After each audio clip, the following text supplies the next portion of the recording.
Hey everyone, welcome to episode 2 of our road trip series. So this is going to be about going from Bathurst to Wagga or maybe Albury, depending on how far we go.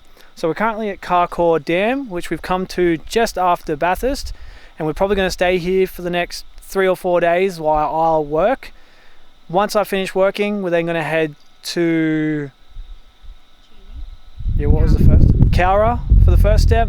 Then we're going to go to Junee, Wagga, and then Albury, depending on how it goes. So something I didn't say in the last video, and I may or may not have done it by now, but we're going to put a link to all of our campsites in the description.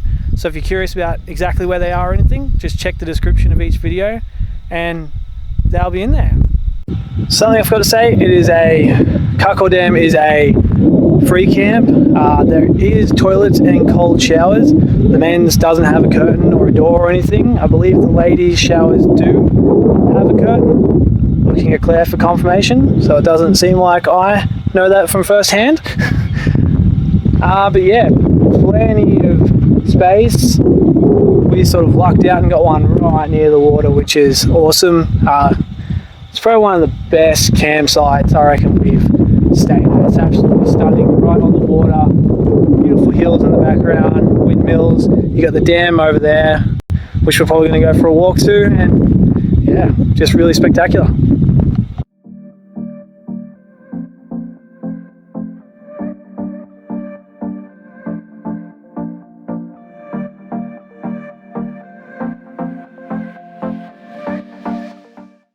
Come on, Thomas. That's a good boy.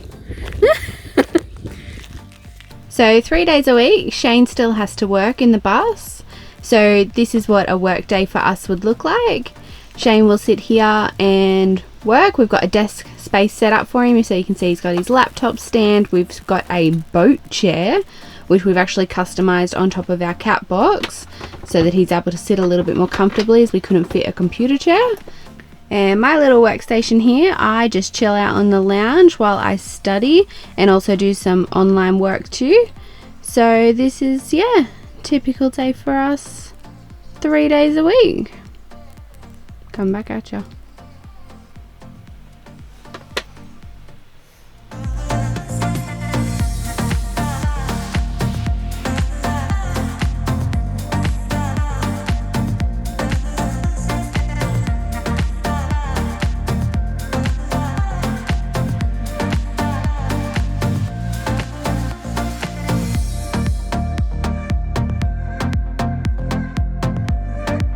Alrighty, so we're finally leaving our free campsite at Carcoar Dam and heading to Cowra. We're driving there this afternoon and we're going to stay the night and explore it tomorrow.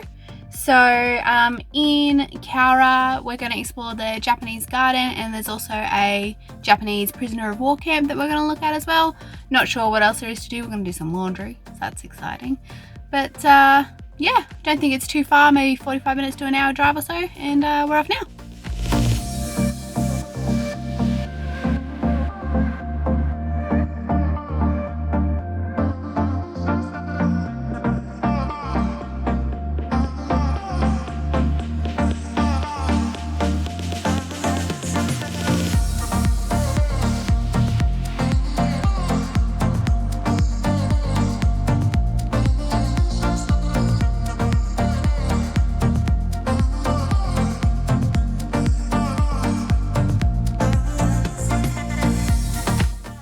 Okay, so we're here at the Cowra Japanese garden.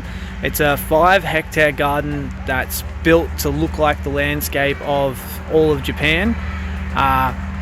It's the largest in the southern hemisphere, and it was built because of a relationship between the Japanese and the Cowra people due to a large prisoner of war camp that was here, and in 1944 an escape happened and a lot of Japanese died, but through that a mutual respect sort of came about, and then yeah, they sort of built a garden to symbolize that. So yeah, this is it.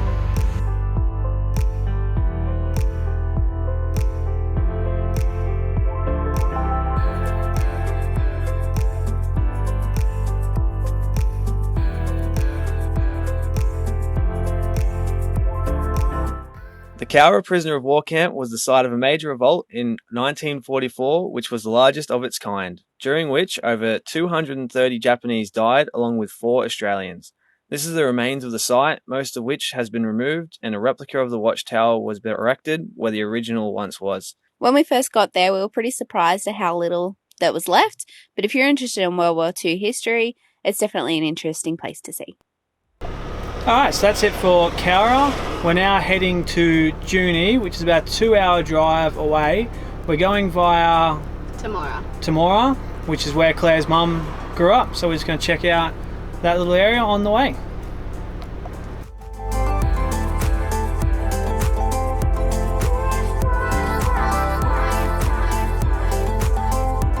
So this is the street, house. Well, you're being stalkery. There's a shed. Hallelujah. There you go, Mum. We saw it, and they still have the shed out the back. What a stalker. So our stop tonight is about 12 k's, I think, outside of Junee. They call it the Old Junee Recreation Ground. It's actually pretty hard to find, so I'll try and get some footage for you in the morning of the entry into the recreation ground, just so that if you did decide to come here, you hopefully find it a bit easier than we did. So it's free, there are toilets, haven't looked at them yet, look a little dodge, but it's free, huge area, and yeah, I'll give you a little tour around.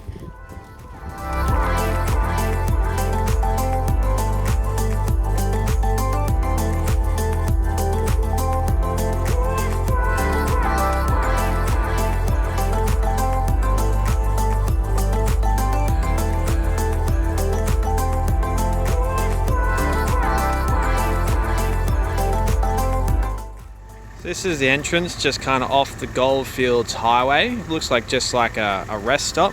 It's right near the Coolamon turn-off, if you can see it down there. And you're just looking for this sign and then a gate that says Public Recreation Reserve. So we came in there and completely missed the gate, so couldn't find it at all. But if you come in further up there, you'll see the gate.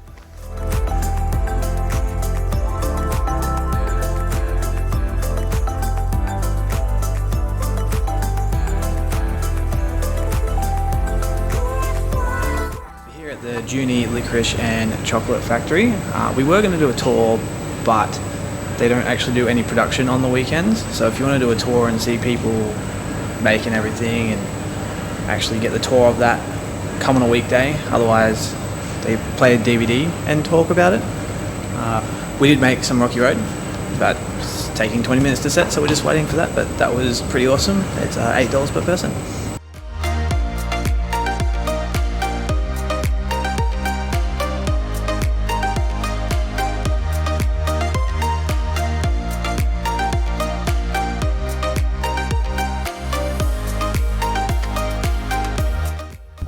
So we're at the Monte Cristo Historic Homestead, apparently the most haunted homestead in Australia. Just standing out the front at the moment and about to head on side, check it out. Here we go. The house was built in 1884 by the Crawleys. Mr. Crawley died in 1910 and passed the house to his wife. She then only left the house twice until her death and is still said to haunt it now. The steps on the front porch are bleach stained where a maid plummeted to her death. Personally, this was pretty confronting. As well as this, a stable boy burnt in his bed and a disabled man was chained up for 40 years. Many people hear chains, see shadows or feel the cold, but unfortunately we didn't experience any of this. It was still a pretty unusual thing to do though.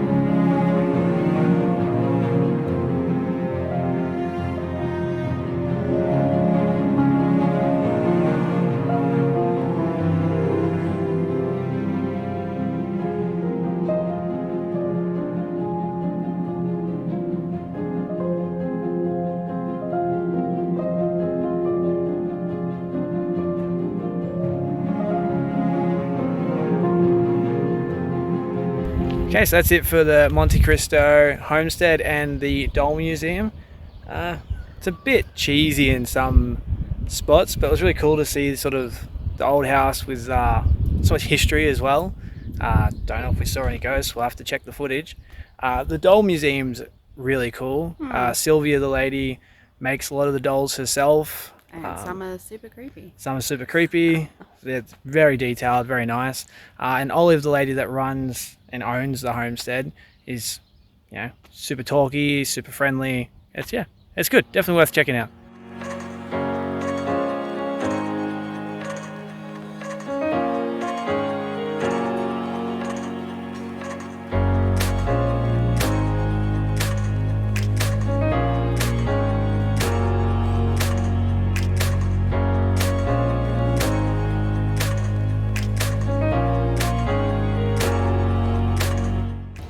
Alrighty, so the stop for tonight at Wagga is Wilkes Park. It's only, I think, about not even maybe 2k out of town. It's a free park for self-contained vehicles. There is access to a toilet block there, which you can see behind me. There is a lot of people here, but it's a pretty big space, so just kind of got to squeeze in wherever you can. So yeah, it's pretty good, pretty awesome being free so close to town.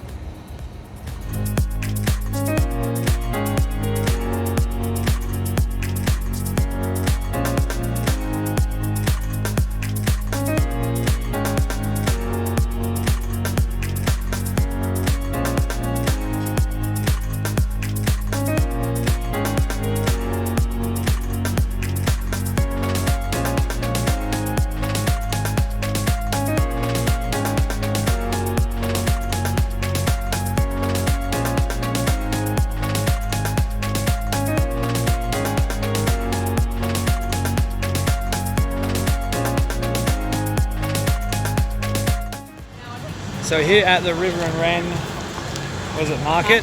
It's a boutique handmade market in Wagga. It's on 6 times a year.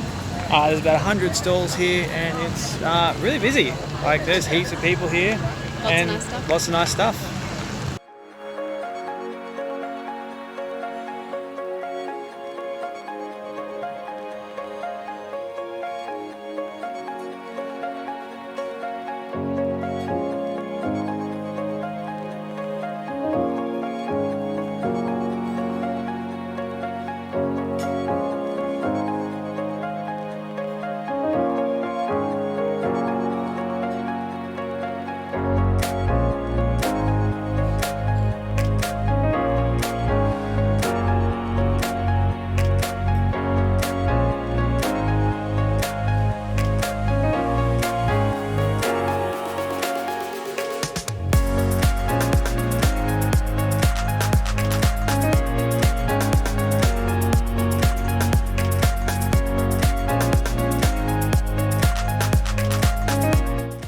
Here at the Albury SS&A Club, who let you actually park in the car park to stay the night. It's right in the centre of town, which is really good. It's Claire's birthday tomorrow, so we're going to have a feed and maybe play some pokies.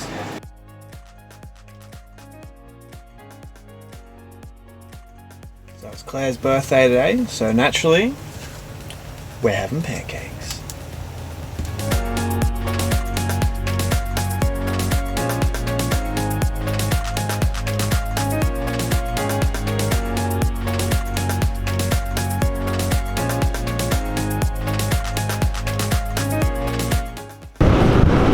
So we're just leaving Albury. Didn't really get a chance to explore the town. You missed it. Don't miss it. I missed it. I didn't know it was... How did you only see it when it was 3 seconds away? Because we can't round a bend. Well, the GPS got it at least. There you go, bro. Wow, okay. Mr. Welcome to Victoria sign. That's probably what was hitting the thing. So yeah, didn't really get to explore Albury because we only have 1 day left before I have to go back to work, and everyone says that, not everyone, but we've heard that Beechworth... Straight onto National Highway M31, then take the exit towards C315. Heard that Beechworth is very nice, so we're going to go to Beechworth instead and explore Beechworth.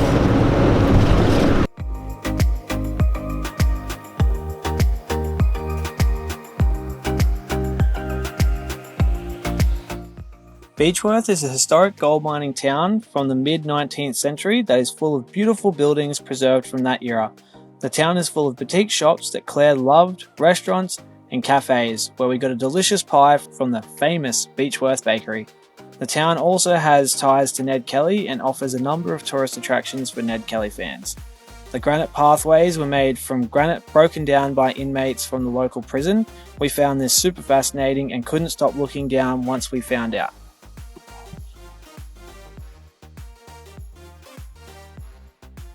Beechworth Jail was completed in 1864 and remains mostly unchanged despite being used until 2004. It is one of 9 Victorian prisons designed on the panopticon principle, which allows a single guard to monitor a large area of the prison.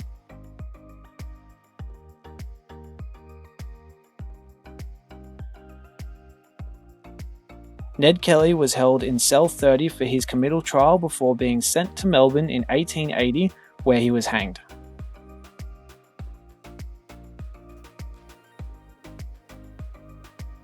Okay, so we're here at the Beechworth Jail. Just did the tour here. It's $15 per person. You can only see the jail if you do a tour. There's no self-guided option.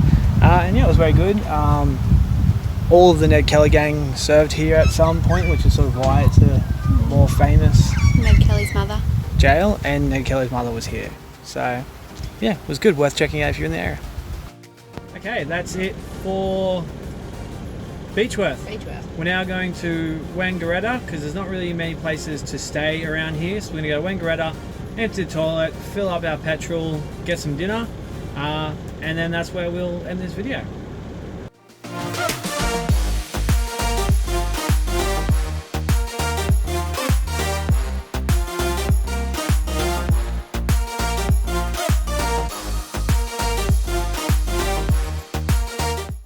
Okay, so that's it for this video. Yeah, we're now at our camp near Wangaratta. Wangaratta. About 15 minutes out of town. So the end of our trip was supposed to be Albury, but we ended up not really staying in Albury and going to Beechworth and ending it at Wangaratta instead. Yeah, so it was, glad we went to Beechworth. And the drive there was fantastic. We love driving through hills, so yeah, it was a really nice drive. So we did a total of 638 kilometres. That was from Bathurst to Wangaratta. It cost $156.86, and we used 111 litres and 111.08 litres.